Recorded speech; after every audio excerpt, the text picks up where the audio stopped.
الحمد لله وكفى وسلام على عباده الذين اصطفى أما بعد فأعوذ بالله من الشيطان الرجيم بسم الله الرحمن الرحيم كانوا قليلا من الليل ما يهجعون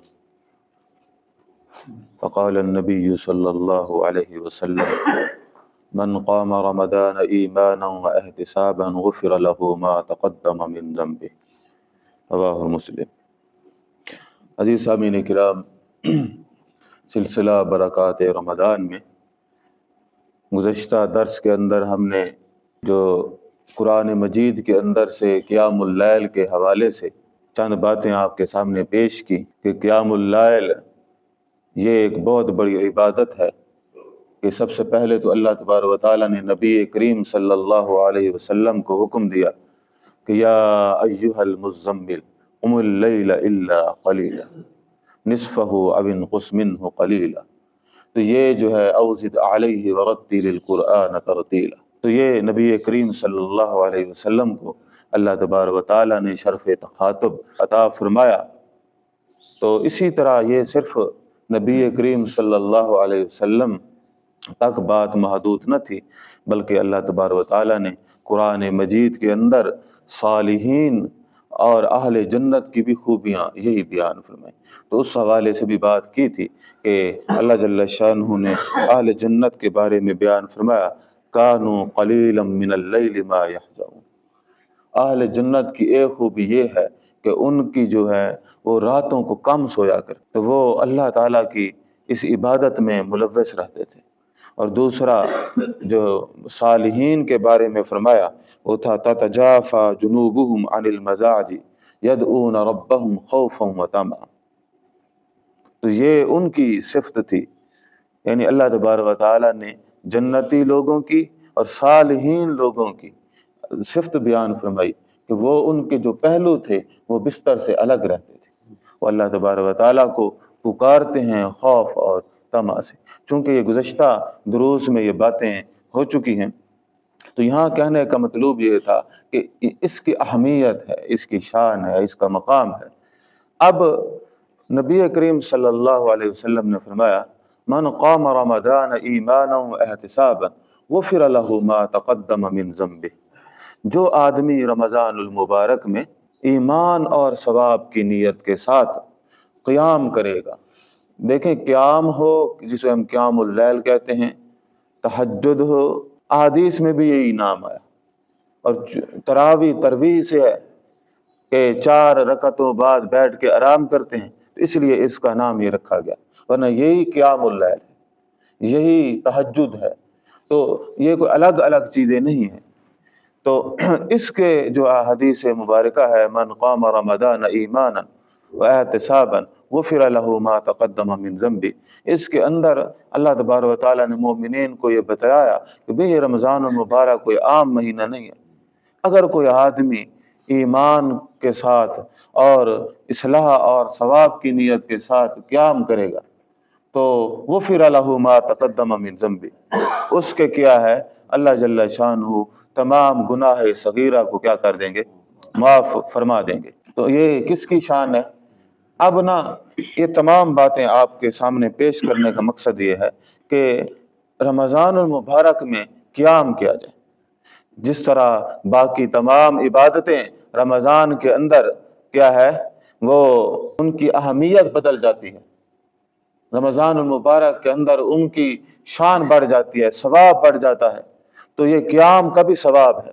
تو نبی کریم صلی اللہ علیہ وسلم چاہتے تھے یہ جو قیام اللیل خاصہ ہے مومنین کا، یہ سب کریں تاکہ وہ اس سے فائدہ اٹھا جائیں کہ رمضان المبارک میں ثواب بھی زیادہ اور پھر اس کے بعد اس نیکی کرنے کا جذبہ بھی زیادہ ہوتا ہے، اور اللہ تبارک و تعالیٰ کی طرف سے ماحول بھی زیادہ ہوتا ہے۔ تو اس ذات باری تعالیٰ نے کیا ہے حکم دیا کہ کیا بھئی یہ جو ہے نا آپ بھئی اس میں فائدہ اٹھائیں۔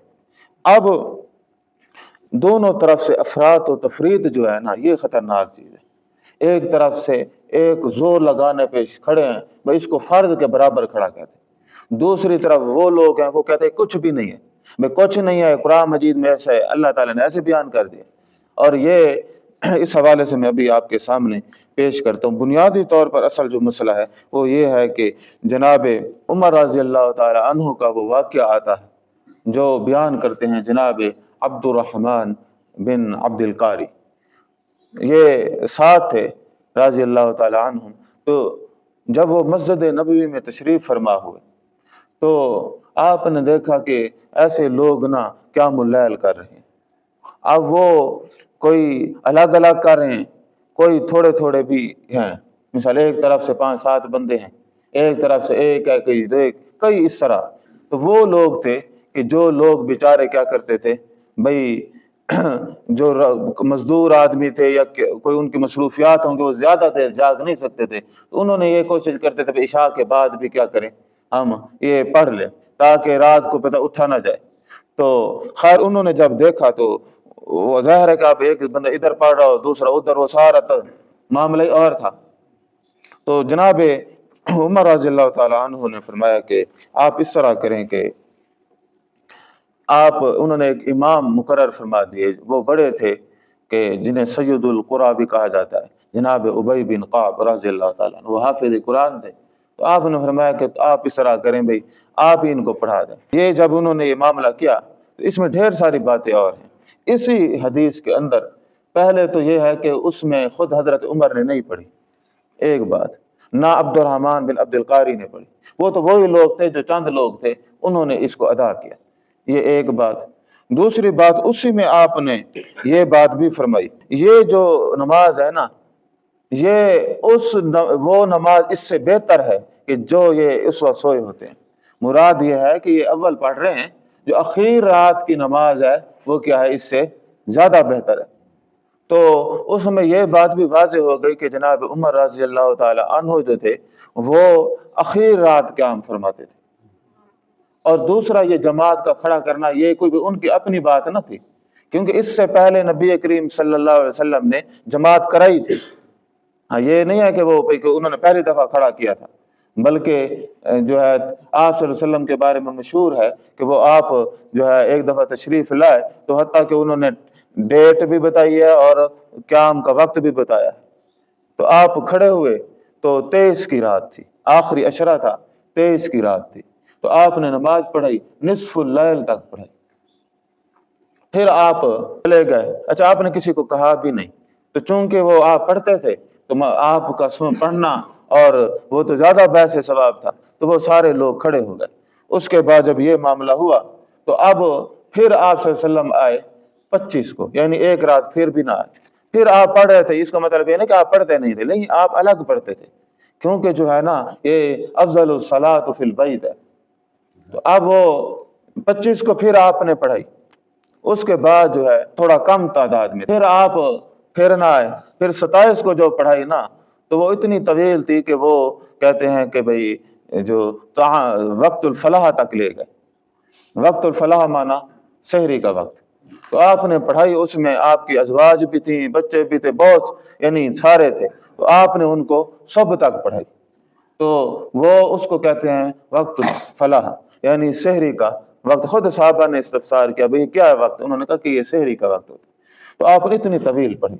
تو خیر یہ کوئی حضرت عمر نے کوئی الگ کام نہ کیا تھا، کیونکہ پیچھے پڑھائی تھی، ہاں اسے وقتاً فوقتاً۔ اور دوسرا یہ ہے کہ وہ جو ابی بن قعب رضی اللہ تعالی عنہ تھے نا، تو وہ کو روز نہیں پڑھاتے تھے، بلکہ میں نے مشکات کے اندر وہ حدیث بھی پڑھی ہے کہ وہ آخری عشرے آئے ہی نہیں ہیں، وہ اکیلا پڑھتے تھے۔ اس میں 2 علتیں شاہر حدیث نے بیان کی ہیں، ایک یہ ہو سکتا ہے کہ ان کو کوئی شرعی عذر، بیمار ہو سکتے ہیں۔ دوسرا یہ ہے کہ اس کا دوسرا عذر ہے کہ جو خلوت میں ہے نا، وہ جلوت میں بات نہیں تھی، تو ان کو خلوت زیادہ پسند تھی، تو وہ زیادہ تدبر خلوت میں ہوتا ہے، تو اس حوالے سے تو یہ بات بھی ہمارے سامنے پیش نظر رہے۔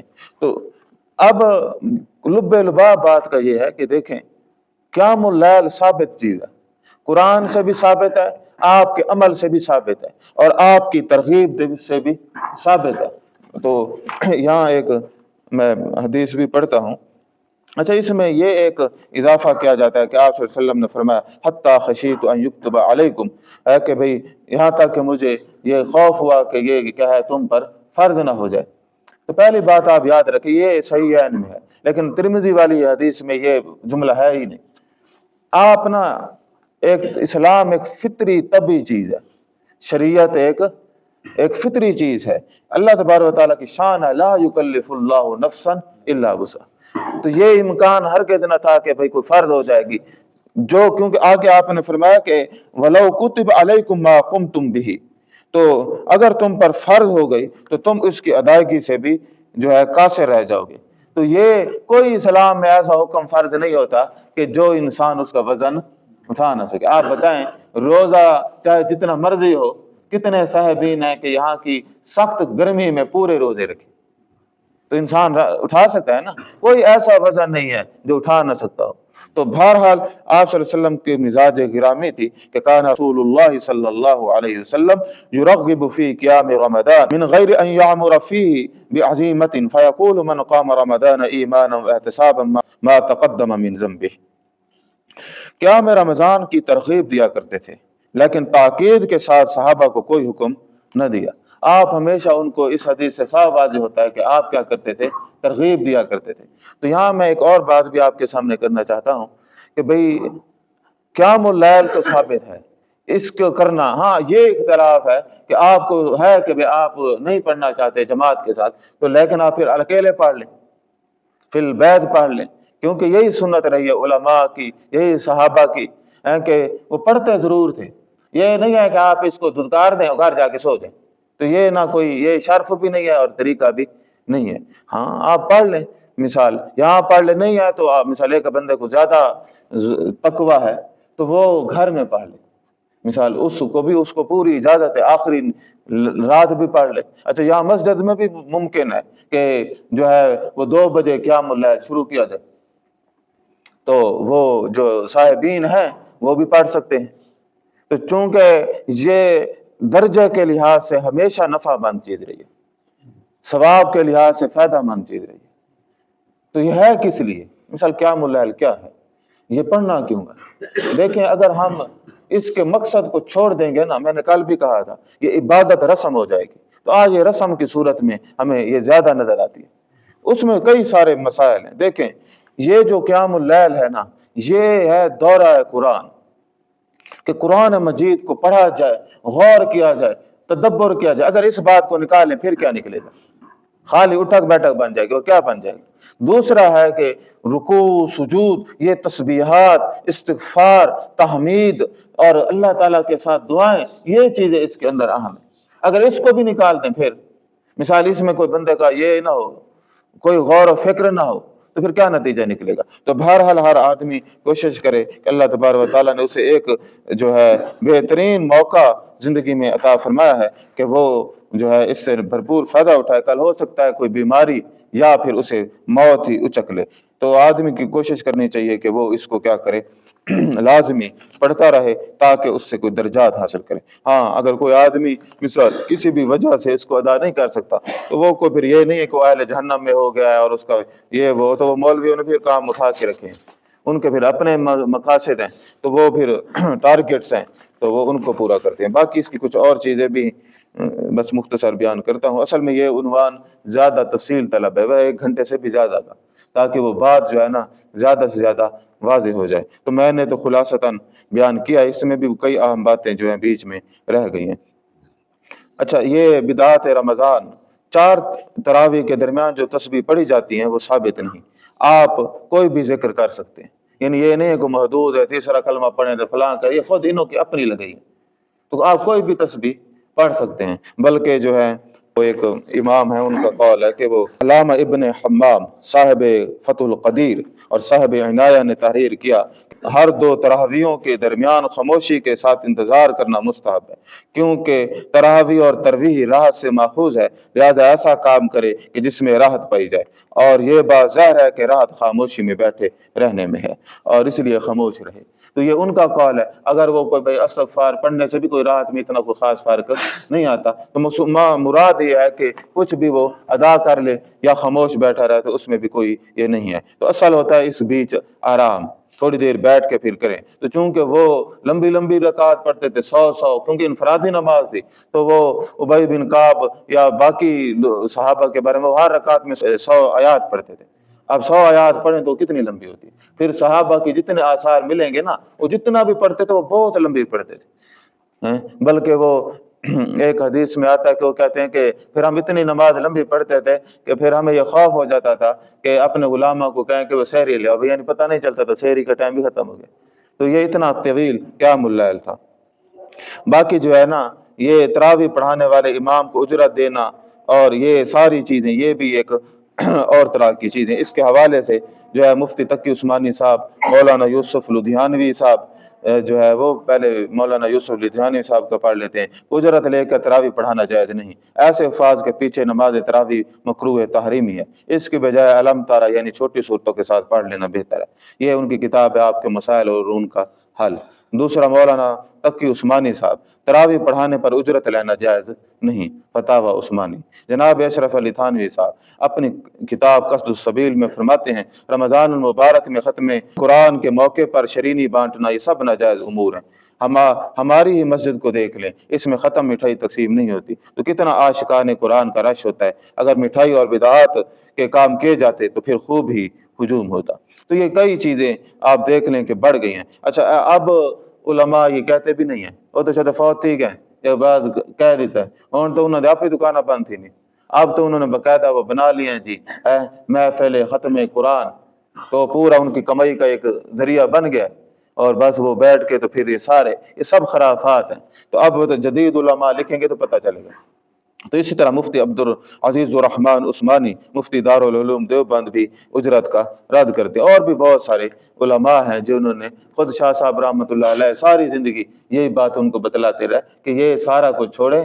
آج یہ تھوڑا سا شروع ہوا نا، کل یہ اتنا بڑا یہ معاملہ بن جائے گا کہ آپ سے سنبھالا بھی نہیں. یہ بدعات ہوتی ایسی ہیں میں پھر بندے جو ہے بڑھاتے پھر جی چندے اکٹھے کریں جی، پھر وہ جی دیگے پکے وہ ولیمے تیار ہو جاتے ہیں اور ایسا بڑھاتے. اب دیکھیں یہاں پہ کوئی اتنی رسم نہیں ہوتی، کتنے بندے آ جاتے ہیں وہی ہوتے ہیں. اگر رسم شروع کر دے دیکھ ہی کھوٹ ویسے تو یہ پکاؤ کھڑے. تو باقی یہ ساری رسمیں ماشاء اللہ جی ختم ہو رہا ہے. نہ پڑھنے والے کو ایک لفظ کی سمجھ آئی ہے میں کیا رہا ہے، نہ سننے والوں کو تو خالی نری مبارکہ. تو بہرحال ایک رسم بنا کے کھڑے ہو گئے. اس کا جو بہترین طریقہ یہ ہے ہر آدمی کوشش کرے کہ میں قرآن سیکھوں. پہلے پڑھنا پھر اس کے مقاصد کہ بھئی یہ ہے کیا. جیسے کوئی آیات پڑھی جائے وہ غور کرے. گویا اگر یہ بات ہو گئی تو وہی نماز ہی درس ہو جائے گا. ایتا پڑھیں دیا پہ نا، ایتے پڑھ وہی درس ہو جائے. اگر یہ نہ کرے بس جی میں تو اللہ اللہ کرنا ہے جی، تو کتنی رکھ اللہ اللہ. سارا سیکھنا چاہیے انسان کو کہ کوشش کرنی چاہیے ہر عمر میں 2-4 لفظ ایک ایت اس طرح سیکھتا رہے. چونکہ یہ عنوان بھی طویل تھا تو اس میں بہت ساری باتیں چھوڑنی پڑ گئی ہیں. تو انشاءاللہ پھر کبھی اس کو مزید موضوع بنائیں گے. تو اللہ تبارک و تعالی ہمیں عمل کی توفیق عطا فرمائے. واخر